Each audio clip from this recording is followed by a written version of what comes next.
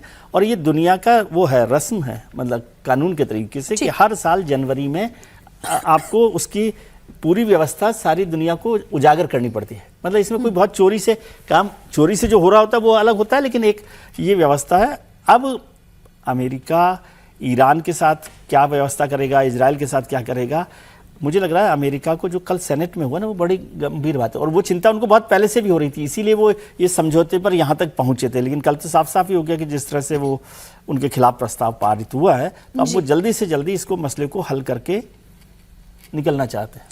इधर middle east में जारी तनाव के बीच ईरान के राष्ट्रपति मसूद पेज़ेश्कियान पाकिस्तान पहुंचे, जिसका जिक्र अभी यहाँ चर्चा में आपने सुना भी। स्विट्जरलैंड में बैठक के फौरन बाद पेज़ेश्कियान के पाकिस्तान आने से खाड़ी देशों में हलचल है। पाकिस्तान से पेज़ेश्कियान ने मुस्लिम देशों को एक साथ आने की अपील की। इसके साथ ही पेज़ेश्कियान ने इस्लामिक देशों से एक नए रीजनल सिक्योरिटी आर्किटेक्चर यानी कि नाटो बनाने की अपील की। पेज़ेश्कियान ने कहा कि दुश्मनों के खिलाफ एकजुट होने का वक्त आ गया है और उनकी हां में हां मिलाते हुए शहबाज शरीफ ने कहा कि ईरान की जीत में हमारी जीत है, हम भाई भाई हैं। अमेरिका को जिगरी दोस्त बताने वाला पाकिस्तान ईरान को अपना भाई कह रहा है। क्या कह रहे हैं शहबाज शरीफ, वो आप सुने। Pakistan and Iran are far more than just neighbors. We are brothers bound together by centuries of shared history, faith, culture, and civilizational links. Iran's success is our success, and Iran's loss is our loss. बहुत बड़ा देश है Iran का loss, यानी Iran का जो नुकसान है वो पाकिस्तान का भी नुकसान होगा। इतने जिगरी हैं तो भाई पाकिस्तान के साथ आप क्या कर रहे हैं, अमेरिका के साथ पाकिस्तान क्या कर रहा है? क्योंकि ईरान और अमेरिका तो जिगरी नहीं है। पेज़ेश्कियान पाकिस्तान से मुस्लिम देशों को एक साथ लाने की अपील कर रहे हैं, तो उधर अमेरिका के विदेश मंत्री मार्को रूबियो 3 देशों के लिए मिडिल ईस्ट देशों के दौरे पर हैं और 3 दिनों के लिए मिडिल ईस्ट देशों के दौरे पर हैं और दौरे का असली मकसद ईरान के पुनर्निर्माण के लिए $300 अरब का फंड इकट्ठा करना है। लेकिन खाड़ी देशों को डर है इस बात का कि इस फंड से फिर से ईरान अगर ताकतवर हो जाएगा तो फिर सऊदी अरब का क्या होगा, तुर्की का क्या होगा, ऐसे बहुत सारे सवाल हैं। ईरान के बैलिस्टिक मिसाइल प्रोग्राम का सीधे तौर पर जिक्र तो नहीं किया गया। खाड़ी देशों के बीच में एक डर इस बात का जरूर है कि ईरान फिर मजबूत हो गया तो उनकी पहचान क्या रह जाएगी, इसलिए वो ईरान को फंड नहीं देना चाहते। तो दोनों बातें हैं हर्षवर्धन जी, एक वो कमिटमेंट है जो ईरान और पाकिस्तान के बीच में हो रहा है, मसूद पेज़ेश्कियान और पाकिस्तान के प्रधानमंत्री शहबाज शरीफ के बीच में, और एक इधर रूबियो जो है वो खाड़ी देशों में घूम रहे हैं, लेकिन अब कितना समर्थन मिलेगा उन्हें, कितना डॉलर वो जुटा पाएंगे, ये एक सवाल है। देखिए, एक तो ये कि इसको हम लोग ऐसे मत देखें कि पेज़ेश्कियान चले आए हैं पाकिस्तान तो ये एक चिंता की बात है। ये पूरी दुनिया के लिए अलग किस्म का एक, जिसको कहें आप उसको चुनौती कहें या नया रीऑर्गेनाइजिंग ऑफ वर्ल्ड ऑर्डर कहें, उसको ऐसे देखेंगे तब ज़्यादा अच्छे समझ में आएगा। बाकी इसमें तो कहीं कोई संदेह ही नहीं है कि जिस दिन पाकिस्तान इसमें घुसा, आप चाहे उसको ब्रोकर कहें, मीडिएटर कहें, जो भी कहें, वो एक भारत के लिए कंसर्न होगा ही अगर ये डील हो गई, और डील तो हो ही गई। असली बात क्या है, पेज़ेश्कियान ने तो नरेंद्र मोदी को भी कहा है कि आप हमारे जो स्टेट हेड का जो वीक लॉन्ग फ्यूनरल होने वाला है उसके लिए आमंत्रण दिया हुआ है, मोदी जी को आमंत्रित किया है कि आप आइए, तेहरान आइए। और हमने उन्हें आज नहीं, जब सबसे वो मुश्किल में थे, जब सैंक्शन लगे थे, तो 19 के बाद रायसीना डायलॉग में हमने उनके विदेश मंत्री को यहां जगह दी थी, उनको मंच दिया था जो कोई जगह नहीं दे रहा था। तो डिप्लोमेसी थोड़ा सा है, मुश्किल है, टाइट रोप होता है, दोनों तरफ की होती है। असली बात क्या है क्या ये जो पेजेश्कियान कह रहे हैं कि नाटो जैसा एक इस्लामिक ऑर्गेनाइजेशन बनाए, एक तरफ जो वेस्ट का नाटो है वो खत्म हो रहा है। नहीं, वो थोड़ा संशोधन कीजिए। नाटो जैसा मुस्लिम देशों का रीजनल सिक्योरिटी, हाँ, वही तो मैं कह रहा हूं, मैं वही बात कर रहा हूं। रीजनल नाटो भी रीजनल ही था, नाटो भी, उसकी भी असली चीज ये थी कि यूरोप और अमेरिका के तो वो रीजनल ही था, रीजनल सिक्योरिटी अरेंजमेंट ही था। वैसा ही वो इस्लामिक देशों का अगर कह रहे हैं तो ये भारत के लिए बड़ी चिंता की बात है, लेकिन ये पूरे विश्व के लिए चिंता की बात है। और क्या जब ऐसा कोई अलाइनमेंट, ऐसा कोई कुछ कह रहे हैं तो उसमें जो ये खाड़ी के देश हैं, जो पश्चिम एशिया के देश हैं, वो बाहर हो जाएंगे। एक बड़ी खबर और आ गई है इसमें, तुर्की की भूमिका क्या होगी, क्योंकि ईरान और तुर्की दोनों ही एक ही एजेंडे के साथ चल रहे हैं कि सारे मुस्लिम देशों के सिरमौर वो हो जाएं। ईरान भी चाहता है, वो तुर्की भी चाहता है। दूसरा जो अमेरिकी राष्ट्रपति भी कर रहे हैं कि वो भी एक इस्लामिक यूनियन बना लें। ये दोनों बातें हैं ना सर। आप ध्यान कीजिए, ये जो नेटो, इस्लामिक नेटो की बात हो रही है, अभी तो OIC चल रहा था, 57 देशों का ऑर्गेनाइजेशन ऑफ इस्लामिक कोऑपरेशन का चल रहा है, उसका क्या हुआ? कुछ नहीं हुआ। और इस पूरे युद्ध में देख लिया आप, इस्लामिक कंट्रीज के साथ खड़े हुए हैं क्या? ये तो एक्चुअली लड़ाई उनके बीच में हो रही है। भले ही वो अमेरिका के बहाना ले लीजिए कि अमेरिका के बेस पर वो आक्रमण कर रहे हैं, लेकिन वहां तो मुस्लिम कंट्रीज थे, इसमें और कोई है ही नहीं। इजराइल को अगर छोड़ सऊदी दिया, अरब भी यही चाहता हो कि वही फुल एंड फाइनल हो जाए, जो हो तो काम वो भी बहुत खत्म मुश्किल हो। काम है। ये ऐसे सपने देखना और ये सब बातें करना। और बहुत अच्छा मुझे लगा कि पाकिस्तान के प्रधानमंत्री शहबाज शरीफ समझते हैं कि वो ईरान के लिए कुछ कर सकते हैं। मतलब जिस तरह से उन्होंने कहा है कि ईरान और हम भाई भाई हैं, ईरान की भूमिका में पाकिस्तान का जो रोल हो सकता है, ठीक है, अच्छा ही चोर चोर मोसेरे भाई जो कहावत है ना, वैसी स्थिति है उनकी। और दूसरा ये भी मुझे लगता है ईरान को ये भी डर होगा कहीं नहीं दिखाई कि दे अब्राहम अकॉर्ड की जो बात कर रहे हैं वो ना हो, इसलिए मुस्लिम कंट्रीज को साथ में जोड़ के रखो।